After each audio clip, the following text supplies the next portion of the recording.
Welcome back to the channel. Today we're going to be diving into some parts on this CJ2A. If you've been keeping up with some of the videos, you know we've been running around having a good time with it. It runs good, but you know, we're finding the things that need to be fixed. One of those is transmission transfer case. They leak, they make some noise. So we want to fix some of that. I don't want to take this Jeep down and have it all blown apart into a million pieces. So what I've done is gone into my storage where I had some extra transmission and transfer case. We're going to rebuild those in advance, and that way when it comes time we just pop the transmission transfer case out of this Jeep and plug in a freshly rebuilt one. So today we're going to do the T90 transmission for this. So let's go out there, get one, get it cleaned up, and get it rebuilt.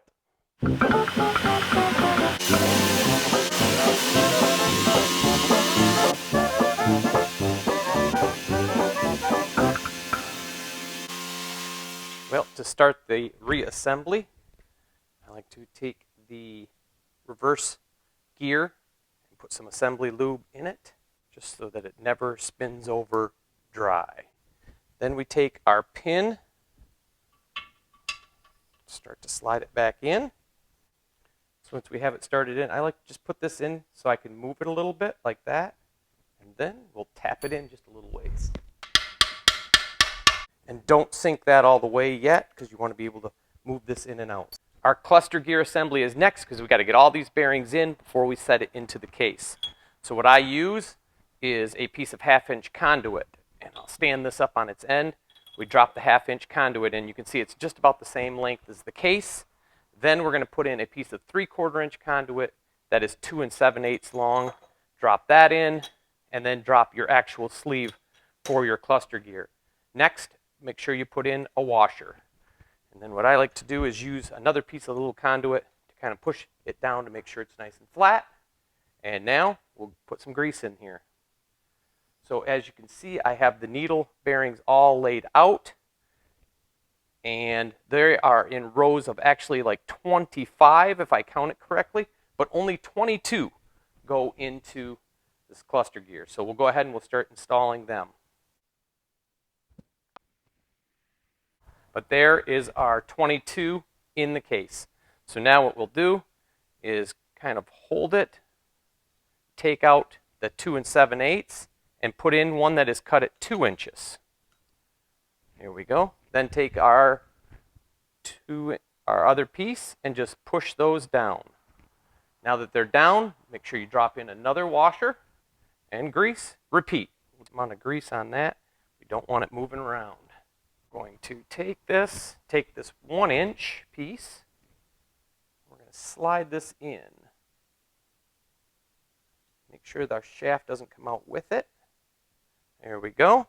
Now we're going to stand it up on the other end. So kind of wipe some of your excess grease off. Stand it up on the other end. Now we're ready for the next side. Drop in your washer again and put in your grease. That one is done. We want to put another washer on. Take out our little 1-inch spacer now. Use one of our other pieces of conduit to push it down. This is going to be our last row. We'll put this in and push it down and make sure they're all lined up.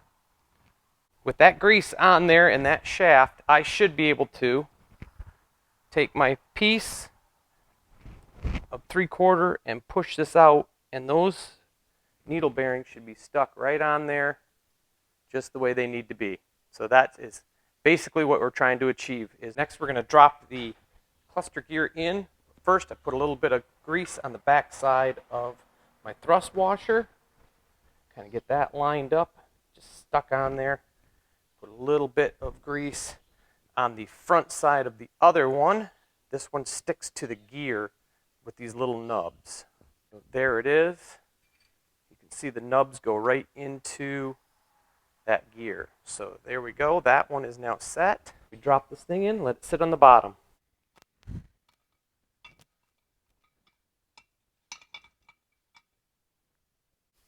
All right, she is down in there.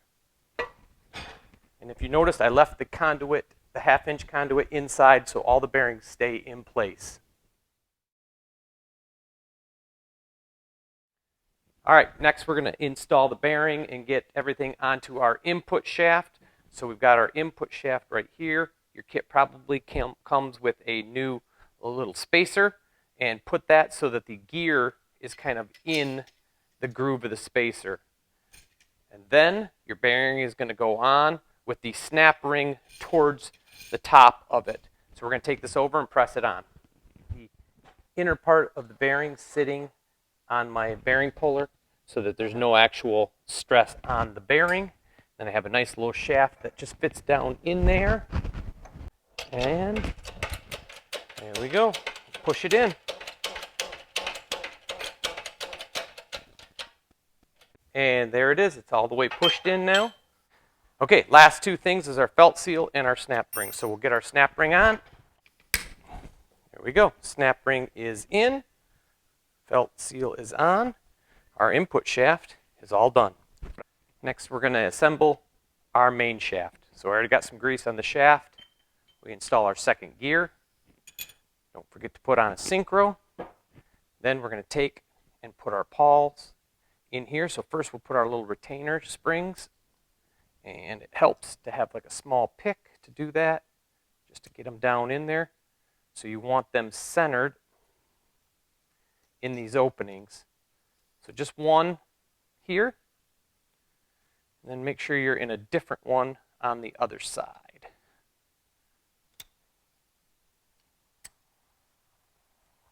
And make sure they're kind of centered up. Okay, so this goes together like this. So we'll get the pawls in, and we'll drop it in. 1, 2, 3. Here's another spot where that little pick will come in handy. Just kind of push them in a little.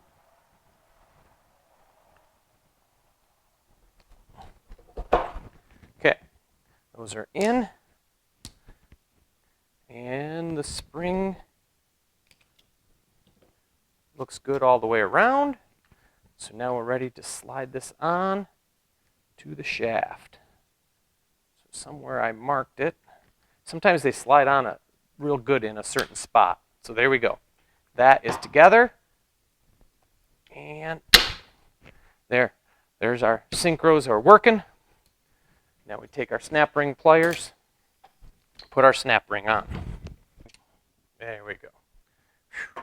Got it in with a little help of the screwdriver. Next, we put in our first and reverse gear. We got to put our retainer on next. Don't forget to put on your little spacer, then the bearing, and then we'll get this bearing pressed on the rest of the way. Okay, we got it right on our same rig we had for the last one. Just make sure everything is nice and square.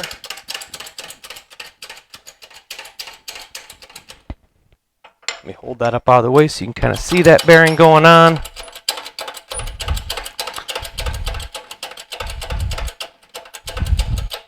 Okay, that's all we need right there. Okay, next we're going to grease up our input shaft so we can put our little bearings in there. So we greased that up and we have our 14 bearings in there. And then I am going to just check it against my main shaft. Feels good. And everything stayed put. Okay, so we are going to go ahead and install our input shaft. Okay, that should be all the way in. Everything's working good still. Make sure that our second gear spins. That way we can mesh it up on our cluster gear. And we'll make sure the first gear is in a little bit. So it doesn't drag. There we go. That all just slid together nicely. Now I'm going to just tap this in a little bit.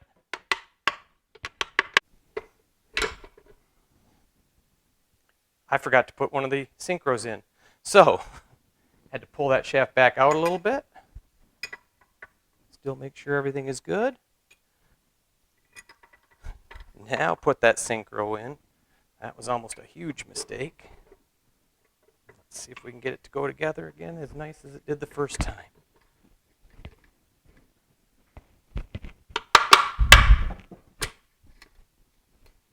Okay. Everything seems to be together nicely. So now we have to bring our cluster gear up and put our shaft in. Okay, there are two different ways of doing this.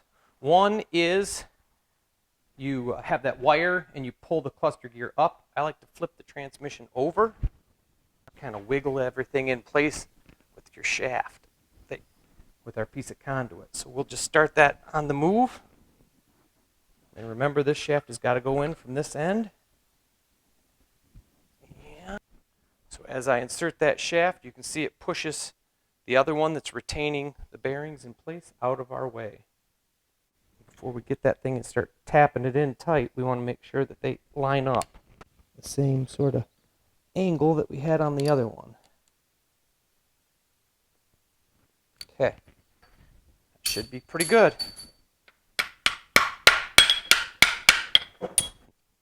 So that little guy should just drop right in, and then I believe it's got to go that way. There we go. Put it in that way.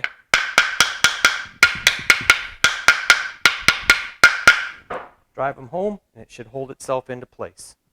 So if we put it in neutral, there we go. Everybody's spinning. Everything's moving good. All right, there it is, a T90, all rebuilt. One thing I do like to do is make sure that everything is painted and cleaned, even the nuts and bolts, get it all decent looking.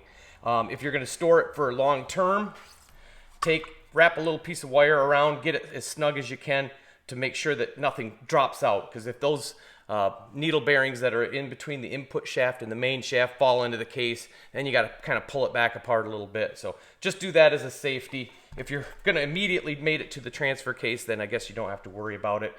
Put a little bit of oil in it if it's going to also be any kind of length at all in between when you rebuild it and you install it. And that's always a good idea too. So there it is. Like I said, I wanted to keep this video short. I hope you enjoyed it. Hopefully you took something away from it. Come again. We'll be doing the transfer case next. So keep your eyes open for that video.